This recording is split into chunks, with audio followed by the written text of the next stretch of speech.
Hello students. हम फिर से आपके साथ एक बार क्वेश्चन नंबर 9 आज हम करेंगे डिसोल्यूशन चैप्टर का। और जैसे कि आप जानते हैं कि हमने पहले भी क्वेश्चन नंबर 8 तक कंप्लीट कर लिया है, तो उसके बेसिस पे हम जो हमने कॉन्सेप्ट अभी सीखा है उसके बेसिस पे हम आगे बढ़ते हैं। तो देखिए बच्चे, इस क्वेश्चन में ना बहुत सारी रामायण लिखी है ऊपर, तो उसको ध्यान से पढ़ेंगे। थोड़ा जो अपने मतलब की बातें हैं उस पर हम फोकस करेंगे। तो बोलते हैं, Charu, धवनी, इकनूर and Pauni were partners in A firm. They had entered in the partnership from last year only through a verbal agreement. Agreement तो है बट वर्बल है, it doesn't matter. Agreement may be verbal और may be written. Written अगर होता है तो उसे बोलते हैं partnership deed. They contributed capital in firm and to meet the other financial requirement few partners also provided loan to the firm. कहते हैं उन्होंने कैपिटल तो दी है क्योंकि फाइनेंशियल रिक्वायरमेंट्स आ रखी थी, और कुछ पार्टनर्स ने लोन भी दिया है। Within a year there conflict arise due to certain disagreement. कहते हैं एक साल के अंदर ही उनमें आपस में झगड़े होने लग गए, and they decided to dissolve the firm. उन्होंने कहा कि फर्म को डिसॉल्व कर दो। The firm had appointed Kavya, miss Kavya को उन्होंने अपॉइंट किया, who is a financial adviser and legal consultant. जो फर्म की क्या है, financial adviser and legal consultant है, to carry on dissolution process, ताकि वो डिसोल्यूशन की सारी फॉर्मेलिटी कर दे। इन द फर्स्ट इंस्टेंस, सबसे पहले काव्या ने क्या किया, Kavya had transferred various assets and external liability. Various assets में बच्चों कौन कौन सा आएगा, टेंजिबल और इनटेंजिबल एसेट्स। एक्सटर्नल लाइबिलिटी मतलब आउटसाइडर लाइबिलिटी। इनको कहाँ ट्रांसफ़र कर दिया, रियलाइजेशन अकाउंट में ट्रांसफ़र कर दिया, यानी उनकी वैल्यू को क्या है, ख़त्म कर दिया गया। नाउ उनकी कोई वैल्यू नहीं है और वो एग्जिस्टेंस में भी नहीं है। उनकी वैल्यू नहीं है तो एग्जिस्टेंस में भी नहीं है। अब उनकी ज़ीरो ज़ीरो वैल्यू है, ख़त्म हो चुकी है बातें। चलिए, due to her busy schedule miss Kavya has delegated this assignment to you. आप लोगों को ये असाइनमेंट दे दिया है क्योंकि काव्या बहुत बिजी रहती है। Being a intern in her firm, आप वहाँ पे क्या है, इंटर्न है। On the date of dissolution you have observe the following transaction. जिस दिन डिसोल्यूशन की बात हुई है उस दिन आपने ये सब चीज़ें ध्यान दी। तो अब आपको बोल रहा है, you are required to pass necessary entries for all of the about transaction. चलिए सर, तो देखिए हुआ क्या बच्चों कि इसमें ये जो ट्रांजेक्शन्स है ना, इसके लिए आपको जर्नल एंट्री पास करनी है। ऊपर जो भी लिखा था वो कुछ खास नहीं था, सिर्फ आपको ये बताया था। ये वाली लाइन थोड़ी इंपॉर्टेंट लगा लीजिए, ये ट्रांसफ़र किया ना जो ये वाला, यहाँ से और यहाँ तक, तो ये हम मान भी लेते हैं क्योंकि डिसोल्यूशन के टाइम पे हम सबको ज़ीरो कर देते हैं। चलिए बच्चों, मैं थोड़ा सा इसे ऊपर कर लेता हूँ ताकि मेरे को लिखने के लिए थोड़ा स्पेस मिल जाए। चलिए हम पढ़ रहे हैं क्वेश्चन नंबर 9। देखिए, मैं आपको थोड़ा सा याद दिलाना चाहता हूँ, टेंजिबल और इनटेंजिबल एसेट्स, ये भी, इन दोनों को आप क्या कर देते हैं, क्लोज कर देते हैं, यानी इनकी वैल्यू अब क्या है, ज़ीरो है। ठीक इसी तरह आउटसाइडर लाइबिलिटीज़, इनको भी आप ज़ीरो कर देते हैं। उस लाइन का जो मैंने अंडरलाइन कराई है ये वाली, इसका यही मतलब है कि रियलाइजेशन अकाउंट में ट्रांसफ़र कर दिया, यानी टेंजिबल इनटेंजिबल एसेट्स और आउटसाइडर्स लाइबिलिटी की अब कोई वैल्यू नहीं है। तो देखिए ये भी ज़ीरो, ये भी ज़ीरो। इससे अगर इनकी कोई पेमेंट की जाती है, किसी एसेट के बदले में किसी लाइबिलिटी की पेमेंट की जाती है, तो कोई एंट्री बच्चों नहीं लगती है, क्योंकि देखिए फर्म को कुछ फाइनेंशियल ट्रांजेक्शन नहीं हुई है, उसमें ज़ीरो की वैल्यू किसी को दे दी और उसकी भी वैल्यू ज़ीरो थी, ना कोई फ़ायदा ना कोई नुकसान। तो अब मैं आपको लिखना चाहूँगा, यहाँ पे बताना चाहूँगा आपको ये बात कि टेंजिबल और इनटेंजिबल एसेट से डिसोल्यूशन के टाइम पे अगर किसी लाइबिलिटी की पेमेंट की जाती है, तो क्योंकि वो दोनों ही ज़ीरो पे हैं, तो ज़ीरो की चीज़ अगर किसी ज़ीरो को दे दी है तो कोई भी फ़ायदा या नुकसान की बात नहीं हुई है। बात करते हैं सर किसी अनरिकॉर्डेड एसेट से कोई अनरिकॉर्डेड एसेट है, मान लीजिए कहीं हमारे को पता ही नहीं था, एक मशीन पड़ी हुई थी 5 लाख की, ठीक है, पर क्योंकि डिसोल्यूशन है तो अब हमारे पास बुक्स में वो मशीन है ही नहीं। वैसे उसकी वैल्यू कितनी है, 5 लाख, पर हमारे पास बुक्स में अनरिकॉर्डेड है तो हमारे लिए तो उसकी कोई वैल्यू है ही नहीं। तो वो ऑलरेडी क्या है, जीरो वैल्यू पे है, क्योंकि हमारी बुक्स में उसकी कोई वैल्यू नहीं है। इससे अगर इसकी पेमेंट करेंगे तो देखिए ये फिर से जीरो पे है और जीरो से जीरो की पेमेंट कर रहे हैं, तो इस केस में भी कोई एंट्री नहीं लगेगी। इंपॉर्टेंट है, ये ध्यान रखिएगा, इंपॉर्टेंट है। सपोज कीजिए सर ये अनरिकॉर्डेड है, पर अनरिकॉर्डेड लाइबिलिटी भी तो हो सकती है जिसको हम लिखना भूल गए हो, बिल्कुल हो सकती है। तो देखिए अनरिकॉर्डेड है ना, तो वो ऑटोमेटिकली वो खुद ही पहले जीरो पे है। तो फिर से अगर जीरो से जीरो की पेमेंट, तो कोई एंट्री नहीं लगेगी। पर आपको ये बात ध्यान देनी पड़ेगी बच्चों, ये सब जो मैं बातें कर रहा हूँ ये आउटसाइडर लाइबिलिटी, टेंजिबल और इनटेंजिबल एसेट्स। आउटसाइडर लाइबिलिटी इसमें क्या नहीं होता, लोन बाय पार्टनर, अगर किसी फर्म से किसी पार्टनर से लोन लिया हुआ है तो वो इसमें ट्रांसफ़र नहीं किया जाता, उसकी वैल्यू जीरो नहीं होती है। ठीक इसी तरह अगर टेंजिबल और इनटेंजिबल एसेट्स की बात करें तो loan to a partner, loan to partner, इसकी वैल्यू भी जीरो नहीं की जाती। सर ऐसा क्यों है, देखिए लोन किसी पार्टनर को दिया है और उसका हिसाब किताब फर्म नहीं करना है तो उसे जीरो पे कर ही नहीं सकते। वो कन्फर्म है कि वो पैसा मिलेगा ही मिलेगा, क्योंकि पार्टनर भाग ही नहीं सकता।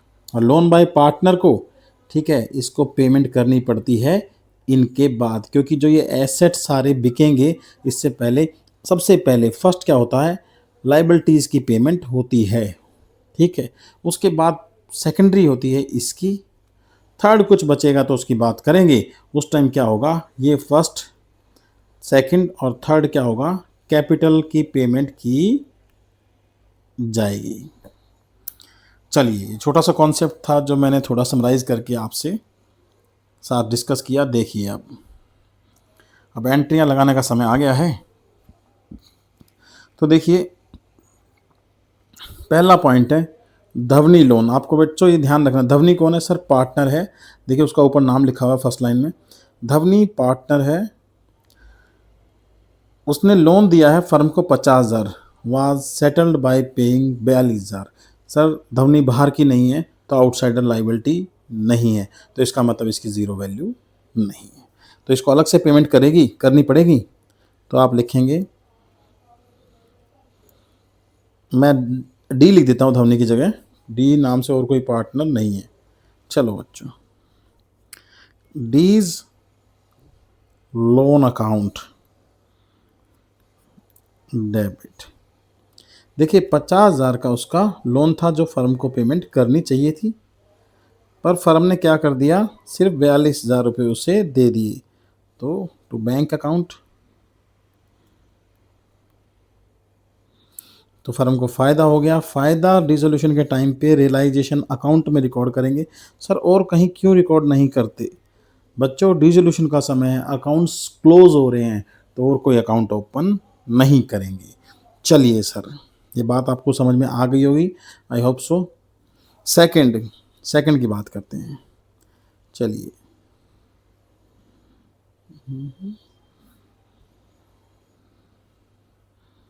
चलिए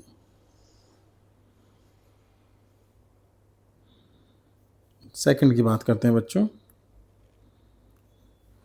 चलिए देखिए सेकंड में लिखा है पवनी लोन। देखिए पवनी भी क्या है, पार्टनर है, तो पवनी भी क्या है, पार्टनर है। दोबारा से पार्टनर लोन के बारे में कुछ बात की जा रही है, तो मैं कहूँगा ये थर्ड पार्टी लाइबिलिटी नहीं है, तो इसकी वैल्यू भी ज़ीरो नहीं है। तो देखिए लिखा क्या है, पवनी loan 40,000 was settled by giving an unrecorded asset. Unrecorded का मतलब कि सर वो ज़ीरो वैल्यू पे है, ज़ीरो वैल्यू पे है, और ज़ीरो वैल्यू से आपने एक 40,000 के लोन की पेमेंट कर दी है, तो आपको फ़ायदा हुआ है नुकसान, सर फ़ायदा हुआ है करीब 40,000 रुपये का। तो देखिए सेकंड एंट्री में लिखेंगे P's loan account. Sir liability की पेमेंट हो रही है, यानी लाइबिलिटी रिड्यूस हो रही है, तो हम उसे डेबिट करेंगे टू कर देंगे रियलाइजेशन अकाउंट। सर बैंक क्यों नहीं? देखिए बैंक इसलिए नहीं क्योंकि हमने तो एसेट दिया है। सर वो एसेट तो बुक्स में है ही नहीं, तभी तो कह रहा हूँ उसकी ज़ीरो वैल्यू है। देखिए 40,000 की पेमेंट हो गई किससे? ज़ीरो वैल्यू की चीज़ से। इसका मतलब फ़ायदा कितने का हो गया? 40,000 का हो गया बच्चों। चलिए तीसरे नंबर की एंट्री पढ़ते हैं। लोन टू चारू, देखते हैं चारू भी क्या पार्टनर है? सर चारू भी पार्टनर है। अब क्या चारू को लोन दिया हुआ है, पार्टनर को दिया हुआ लोन कभी डूबता नहीं है बच्चों, ठीक है। वो एसेट है और वो मिलेगा ही मिलेगा, नहीं मिलेगा तो हम कैपिटल अकाउंट में से काट लेंगे। अगर बोलेंगे कि नहीं है तो हम काट लेंगे पैसे, कोई बात नहीं, कोई बड़ी बात थोड़ा ना है। उसका तो हमारे हिसाब करना है ना, उसका हिसाब तो सबसे लास्ट में होगा। तो क्या है, चारू को कोई लोन दिया हुआ है, was settled against Charu brothers loan. Charu का ब्रदर लोन कहता है उसका जो लोन था, ठीक है, जो चारू को जो लोन दिया हुआ है was settle against Charu brothers loan. Charu brothers loan क्या है? सर ये तो थर्ड पार्टी लाइबिलिटी है, थर्ड पार्टी यानी आउटसाइडर लाइबिलिटी है। तो इसका मतलब आपने इसे रियलाइजेशन अकाउंट में ट्रांसफ़र कर दिया है, तो इसकी ज़ीरो वैल्यू है, ज़ीरो वैल्यू है, ठीक है। ज़ीरो वैल्यू की चीज़ की पेमेंट करनी पड़ी आपको, और जिससे आपका जो चारू का लोन दिया हुआ था उसके थ्रू आपने वो पेमेंट की। तो देखिए ज़ीरो की चीज़ की पेमेंट करनी पड़ रही है, तो रियलाइजेशन अकाउंट डेबिट। सर नुकसान हो गया हमें कितने रुपए का? 60,000 का। सर नुकसान क्यों हुआ है? सर हमने देखिए ज़ीरो की चीज़ की पेमेंट करी, ठीक है, किसके थ्रू कर दी? सर लोन दिया हुआ था चारू को, तो उससे तो कोई फ़र्क नहीं पड़ रहा था, हमें तो लोन चारू को दिया था। अरे अगर इसकी पेमेंट नहीं करनी पड़ती तो हमें ये पैसे मिलते ना, जो अब ये पैसे हमें नहीं मिलेंगे। तो loan to Charu account, loan to Charu account, ये पैसा हमारा डूब ही नहीं सकता था, ठीक है, इससे हमें मिलना ही मिलना था ये पैसा। तो हमने ज़ीरो की चीज़ की 60,000 रुपये में पेमेंट की, और हमारा एक लोन जो दिया हुआ था उसके थ्रू वो पेमेंट की गई, तो हमें नुकसान हो गया। चलिए इकनूर, इकनूर लोन, इकनूर भी बच्चों पार्टनर है, देखिए थर्ड पार्टनर है। बोलता है Iknoor loan of ₹80,000 to the firm. Iknoor का जो लोन है 80,000 है जो उसने फर्म को दिया हुआ है। She took over machinery of ₹60,000 as a part payment. देखिए इग्नोर लोन है, पार्टनर्स लोन है, it's not a outsider liability, outsider liability नहीं है, तो इसकी वैल्यू भी ज़ीरो नहीं की गई है। इसका मतलब इसको पेमेंट करनी पड़ेगी। तो देखिए क्या हुआ sir, ignore loan account debit to. Sir देखिए मशीनरी दी गई है उसे, she took over machinery as part payment. Part payment में उसने 60,000 की मशीनरी ले ली। सर मशीनरी तो टेंजिबल एसेट है, इसकी तो ज़ीरो वैल्यू है। ज़ीरो की चीज़ कितने में चली गई? 60,000 रुपये में चली गई बच्चों। तो हमें फ़ायदा हो गया रियलाइजेशन अकाउंट में 60,000 का। इसका लोन था बच्चों 80,000 का, और आपको बोल रहा है क्लियर, देखिए पार्ट पेमेंट है यानी बचे हुए पैसे आपको देने पड़ेंगे। तो टू बैंक अकाउंट कितना? 20,000। उम्मीद करता हूँ ये आपको समझ में आया होगा बच्चों। जो इसमें 2-3 एंट्रियाँ, ये जो 3-4 एंट्रियाँ ये बहुत ही अच्छी हैं। लॉजिकली समझेंगे तो ज़्यादा बेटर रहेगा, रट्टे में जाएंगे तो नहीं हो पाएगा। तो अगर आपको वीडियो ठीक लगी हो, समझ में आया हो, तो प्लीज़ आप इसे लाइक कर दीजिएगा। सब्सक्राइब करें या ना करें, it's your wish. Thank you so much.